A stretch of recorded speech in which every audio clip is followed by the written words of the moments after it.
I'm in the mycology lab where I have been doing a lot of work on taxonomy, diversity, ecology and biology of Termitomyces species of Goa.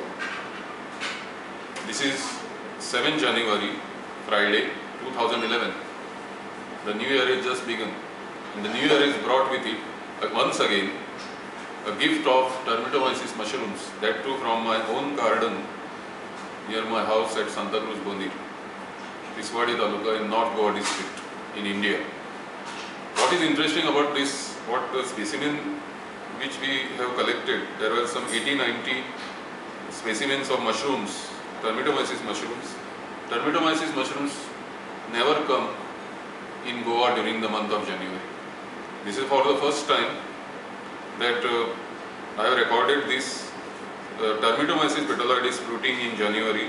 Earlier in December and January, so two continuous years, in 2008 and 9 I have collected specimens of Termitomyces from the same habitat in the same garden, and that has opened absolutely a new area in terms of the impact of climate change in Termitomyces, and specifically whether Termitomyces speciation or new species formation is regulated by some climatic factors, and especially whether there are climatically well adapted and adjusted species like this species of Termitomyces petalloides, on which we are working before the publication of the new taxa.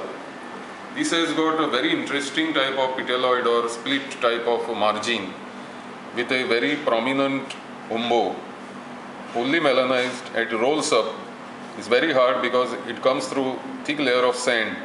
The whole strata is sandy, and we have named it petalloides because of its particular interesting type of these epicuties you can see, and petalloid, split petal like flower petal like margin you can see, and this is the central umbo, and it is pale pinkish on maturity but creamish when it is white. It has got a superior annulus on the top, which shows it is a membranous, remains of membranous well, and it has got a thick tapering stipe also. But most interesting is I have uprooted this along with the pseudorhiza. You can see here there is a small basal disc. This basal disc is a connection of the entire fruit body to the fungus comb, underground fungus comb. So from this point the nutrients are translocated. This is the hypogeal part which is hollow. You can see this hollowness. It is like a empty rubber tube. It has melanized here. This is deposition of fungal melanin in these spots wherever it has encountered some obstacle or wherever it has braced against some pebble or some sort of hard surface. Then once it touches the soil, then it becomes solid, and then it forms the solid stipe portion. So this is the stipe portion. This is epigeal part of the specimen. This is a hypogeal pseudorhizal part of the specimen.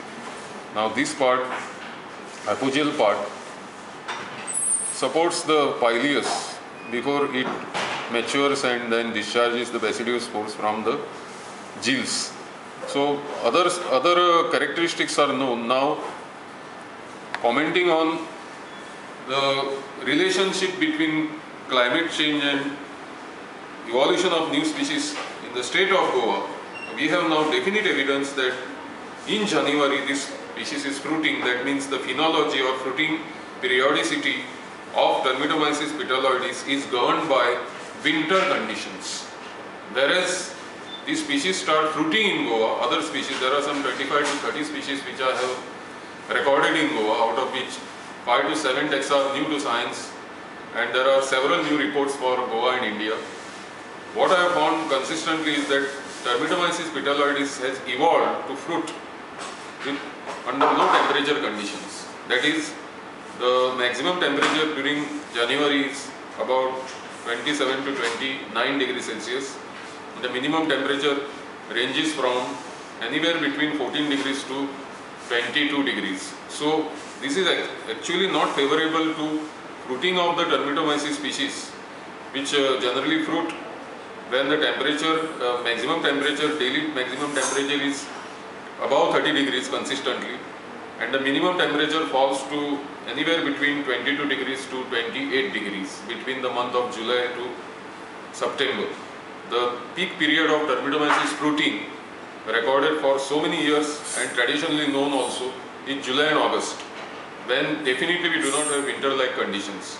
Besides, these are months of very high humidity, almost 85 to 99 to 100%, and the humidity during the winter season, that is in January today, the percentage relative humidity is hardly 55 to 65%. With such moderate to low humidity conditions, it is really amazing that the Termitomyces genus, the whole Termitomyces genome, is interacting with the climate change in such a dynamic manner that in this part of Goa, Tiswadi Taluka, in soft sandy substratum, the subterranean fungus forms of Odontotermes and Macrotermes, most possibly these are the two termite taxa, which have created small fungal gardens underground, and they are producing these fruit bodies, apigeli, during the month of January, and thereby putting up a challenge to mycologists, ecologists as well as climate scientists, how these macrofungi, especially the mutualistic macrofungi, are adjusting, adapting and responding to the climate change.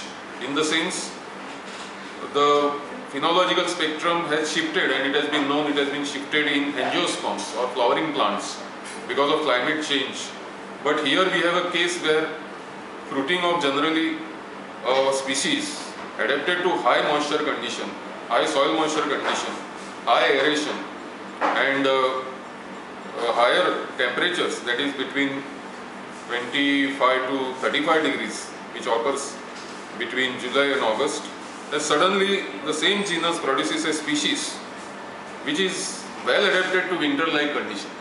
So the question at the end of this whole exercise, after studying the pattern of flowering, after studying the emergence of this number of species in the natural habitat, and after examining this biologically and taxonomically, the final conclusion is that genes may respond to environmental challenges in such a manner that mutualistic species would be able to respond by speciation, because it has been known that from the same fungus comb it is possible to get more than one type of species.